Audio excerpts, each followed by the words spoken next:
नमस्कार विद्यार्थियों। Basic math की क्लास में आप सभी का स्वागत है और हमारा ये पार्ट चौथा है, 4th नंबर का है। अगर आपने पिछली 3 क्लास नहीं देखी हैं जरूर से देखना है, चाहे आप छोटे क्लास के बच्चे हों या फिर कंपटीशन एग्जाम के बच्चे हों।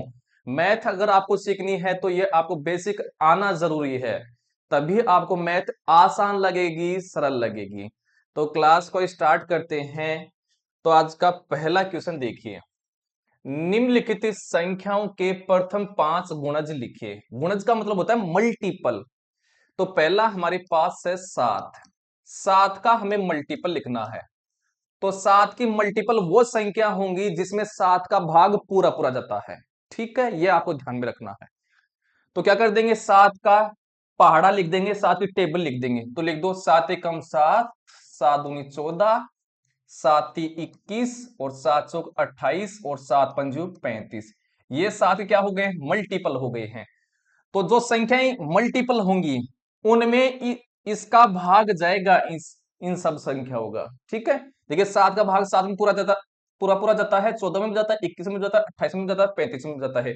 इसके अलावा जो भी संख्या होगी जिसमें 7 का भाग पूरा पूरा जाता है वो 7 की मल्टीपल होगी। ठीक है, अगला क्वेश्चन देखिए, दूसरा है, इसमें 12 का लिखना है मल्टीपल। तो 12 की टेबल लिख दो। तो 12 एकम 12, 12 दूनी 24 और 12 तिया 36, 12 चौक 48 और 12 पंजू 60।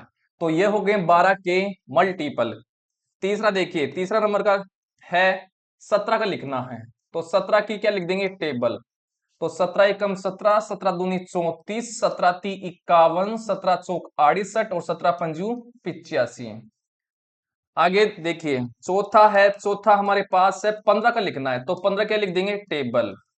तो 15 एकम 15, 15 दूनी 30, 15 ती 45 और 15 चौक 60 और 15 पा 75। बहुत सारे मल्टीपल हो सकते हैं।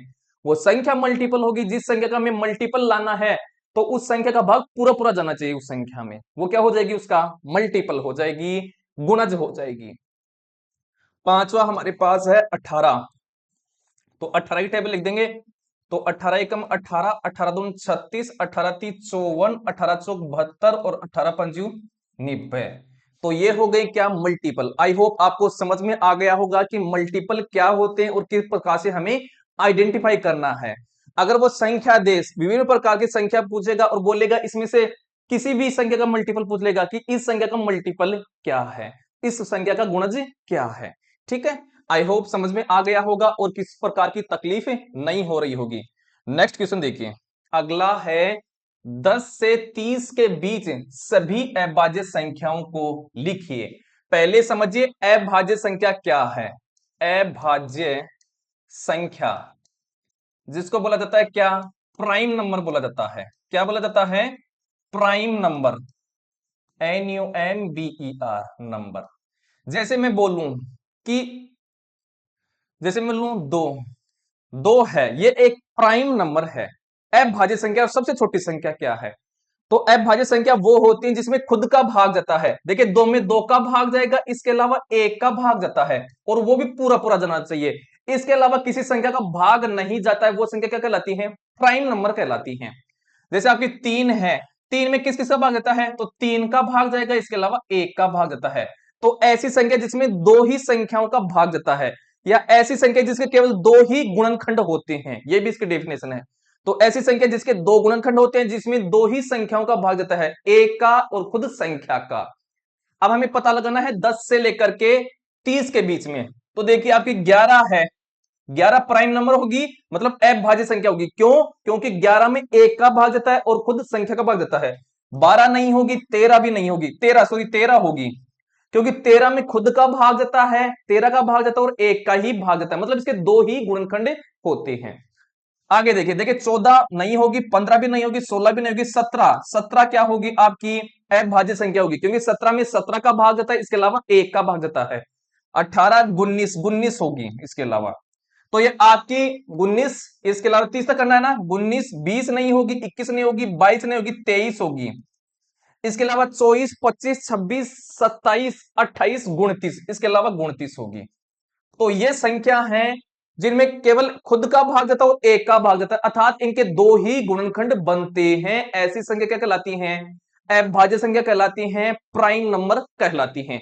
आई होप समझ में आ गया होगा। इसी प्रकार से आपको छोटे बच्चों को, अपने बच्चों को सिखाना है ताकि वो जल्दी से पकड़ करेंगे। ठीक है, अब चलते हैं अगले क्वेश्चन की तरफ। अगला क्वेश्चन देखिए, अगला क्वेश्चन है सबसे छोटी अभाज्य संख्या लिखिए। तो सबसे छोटी अभाज्य संख्या क्या है? 2 है, ध्यान में रखना है। और अभाज्य संख्या हमने अभी बताया था कि अभाज्य संख्या वो होती है इसमें एक का भाग जाता है, इसके अलावा खुद संख्या का भाग जाता है। मतलब ये 2 है, इसमें 2 का भाग जाता है और 1 का भाग जाता है।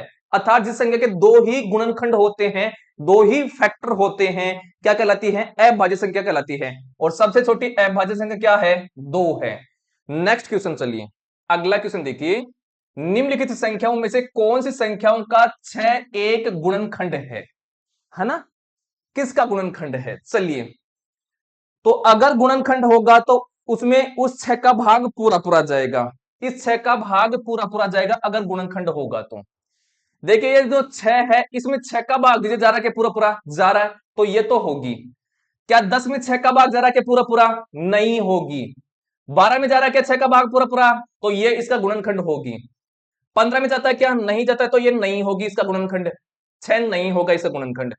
18 है, 18 गुणनखंड हो सकता है क्या 6? नहीं हो सकता। हाँ हो सकता है, क्योंकि इसमें भाग जा रहा है, सॉरी 18 का भाग पूरा पूरा जा रहा है, तो इस ये होगी। 25 में भाग नहीं जा रहा 6 का पूरा पूरा, तो ये इसका गुणनखंड नहीं होगी। गुणनखंड को बोला जाता है फैक्टर बोला जाता है। क्या बोला जाता है? फैक्टर। देखिए 30 में 6 का भाग पूरा पूरा जा रहा है, तो ये तो होगा। 30 का 6 गुणनखंड है एक। 38 में नहीं जा रहा भाग, नहीं होगा। ठीक है, 38 का नहीं होगा। 46 में नहीं जा रहा तो 46 भी नहीं होगा। तो आपका कौन कौन से हो गया है? 6, 12, 18 और 30। इन संख्याओं का 6 क्या है? एक गुणनखंड है। आई होप समझ में आ गया होगा। गुणनखंड क्या होगा? जिन संख्याओं का भाग दी हुई संख्या में पूरा पूरा जाता है वो संख्या क्या होंगी? संख्याओं का, उन संख्याओं का फैक्टर होंगी, गुणनखंड होंगी। अगला क्वेश्चन देखिए, अगला क्वेश्चन आ रहा है आपके सामने। ऐसी 3 संख्याएं लिखिए जो 4 व 6 दोनों का गुणज है, मतलब मल्टीपल है। तो हमें क्या करना है? 4 जो 6 है इनका हमें क्या लेना है? एलसीएम लेना है। ठीक है, देखिए ये जो 4 और 6 ये किसके पहाड़े में आते हैं? किसके पहाड़ी में आते हैं? 2 के पहाड़ी में। तो 2 का भाग दीजिए। 2 के पहाड़ी में 4 कौन से नंबर पर आता है? 2 नंबर पर। और 6 कौन से नंबर पर आता है 2 के पहाड़ी में? 3 नंबर पर, तो 3 लिख दो। अब देखिए 2 और 3 किसके पहाड़ी में आते हैं? तो देखिए 2 के पहाड़ी में आता है 2, तो 2 का भाग दीजिए।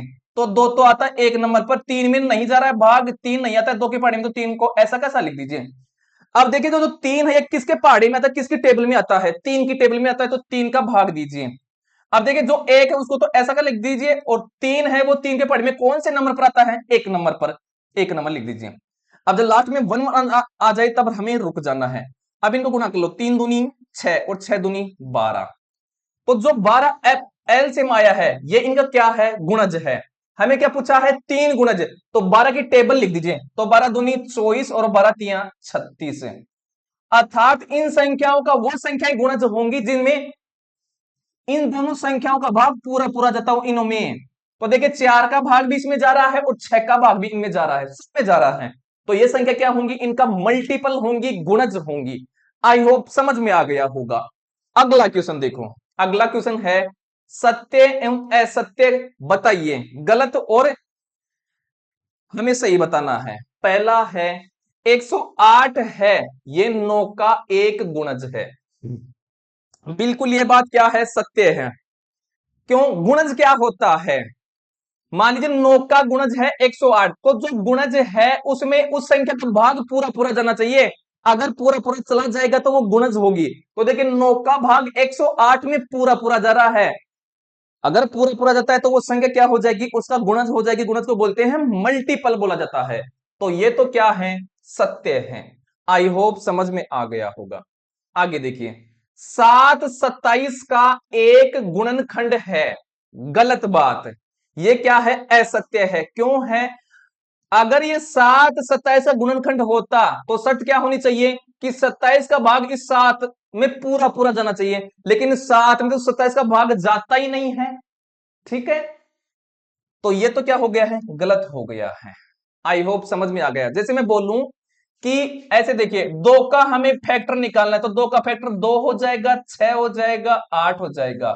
मतलब इस संख्या का भाग इनके फैक्टर में पूरा पूरा जाना चाहिए, तभी वो क्या होगा, उसका गुणनखंड होगा, अन्यथा नहीं होगा।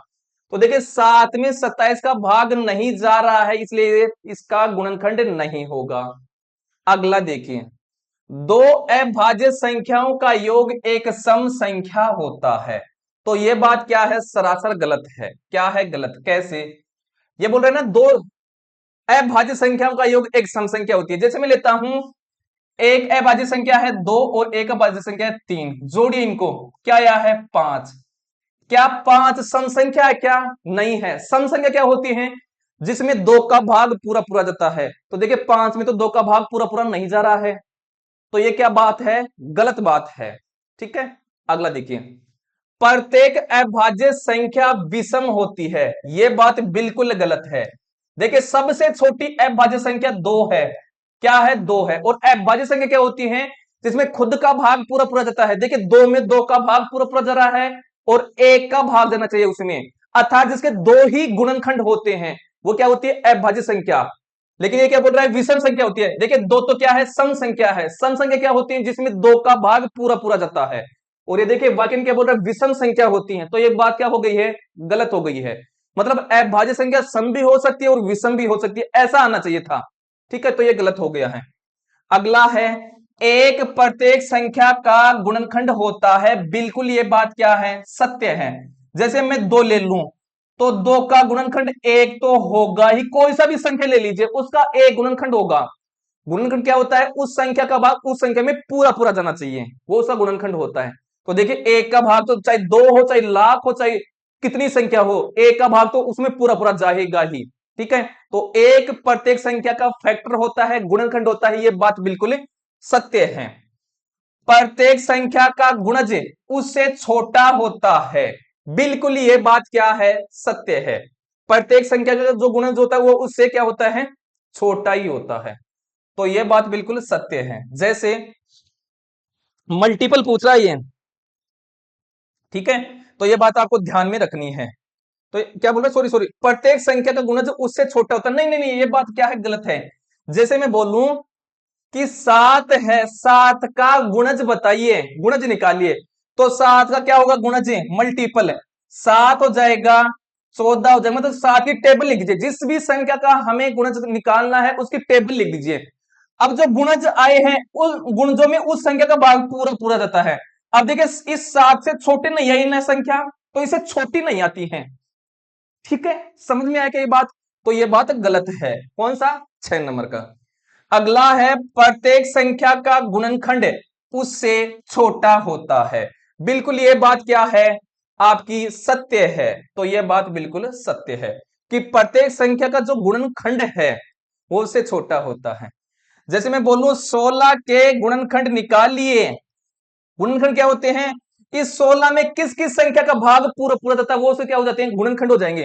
देखिए एक तो आएगा, प्रत्येक संख्या का एक तो गुणनखंड हो गए, क्योंकि एक का भाग सब संख्या में जाता है। देखिए 16 में किसका और भाग जाता है, टू का भी जाता है, तो दो भी हो गए इसका गुणनखंड, चार भी हो गया है, आठ भी हो गया है, इसके अलावा 16 का भी भाग जा रहा है। तो इससे छोटे है ना, बराबर हो सकता है इसके। देखिए 16 का भाग 16 में जा सकता है, जाता है, जा ही नहीं सकता, जाता है। ठीक है, ये तो ये केवल प्रत्येक संख्या गुणनखंड उससे छोटा होता है, छोटे ही हैं, बराबर भी हो सकता है। आई होप समझ में आ गया हो। तो ये बात क्या है, सत्य है। अगला क्वेश्चन देखो, अगला क्वेश्चन है, निम्न संख्याओं के अभाज्य गुणनखंड ज्ञात कीजिए। प्राइम फैक्टर हमें निकालना है। पहले तो समझिए अभाज्य संख्या क्या होती है। अभाज्य संख्या, अभाज्य संख्या वो संख्या होती है, एक मिनट, अभाज्य संख्या, देखिए अभाज्य संख्या क्या होती है, जिसमें खुद का भाग जाता है और एक का भाग जाता है, अर्थात जिसके दो ही फैक्टर होते हैं। तो जिन संख्याओं के दो ही फैक्टर होते हैं, जिन संख्याओं के दो फैक्टर होते हैं, दो गुणनखंड होते हैं, गुणनखंड होते हैं, क्या कहलाती है, अभाज्य संख्या। जैसे एग्जाम्पल 2 है, देखिए 2 में 1 का भाग जाता है और खुद 2 का भाग जाता है, इसलिए क्या है, अभाज्य संख्या है। और सबसे छोटी अभाज्य संख्या है 3 है, इसके अलावा 5 है, 7 है, 11 है। ये क्या है, आपकी अभाज्य संख्या है। ठीक है, समझ में आ गया होगा। अब हमें क्या करना है, इन संख्याओं का गुणनखंड निकालना। जैसे पहली संख्या 28 है, तो देखिए 28 संख्या है, तो हमें गुणनखंड निकालने के लिए देखिए अभाज्य संख्याओं को इसमें भाग देना होता है।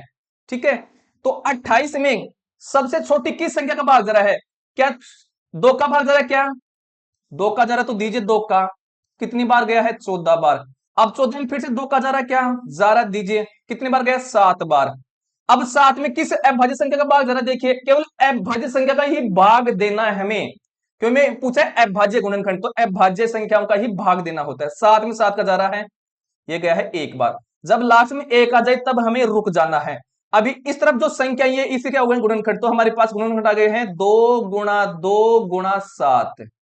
अगर हमें पूछे टोटल कितने गुणनखंड आए हैं, 3 गुणनखंड आए हैं। ठीक है, चलिए इसका तो हो गया, तो ये इसके गुणनखंड हो गए हैं अभाज्य गुणनखंड। दूसरा हमारे पास है क्या, 54। चलो 54 में किस अभाज्य संख्या का भाग जा रहा है, 2 का, तो 2 का दीजिए, कितनी बार गया है, चलो 27 बार। 27 में किस अभाज्य संख्या का भाग जा रहा है, 3 का, तो 3 का दीजिए, कितनी बार गया है, 9 बार। 9 में किस अभाज्य संख्या का भाग जा रहा है, 3 का, तो 3 का दीजिए, कितनी बार गया, 3 बार। अब 3 में 3 का ही जा रहा है केवल अभाज्य संख्या का, 1 बार। जब लास्ट में 1 आ जाए तब हमें रुक जाना। और ये हमारे पास आ गए इसके गुणनखंड 2 गुणा 3 गुणा 3 गुणा 3, ये इसे क्या हो गए हैं, फैक्टर हो गए हैं।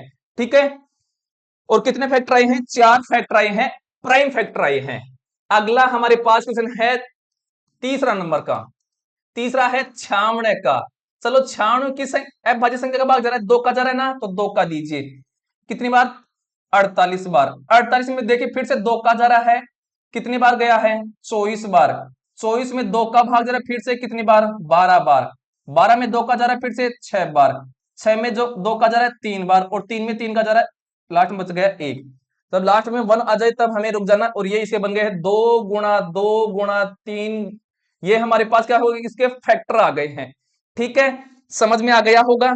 अगला देखिए चौथा नंबर का, चौथा नंबर का है 148 है, इसका निकालना है। चलो 2 का भाग जा रहा है ना, दीजिए 2 का भाग, कितनी बार, 74 बार। अब 74 में देखिए किसका भाग जा रहा है, 2 का जा रहा है, कितनी बार गया है, ये गया है आपका 3 बार, और 7 बार, 37 बार। अब देखिए 37 में 37 का जा रहा है, क्योंकि 37 क्या है, अभाज्य संख्या है।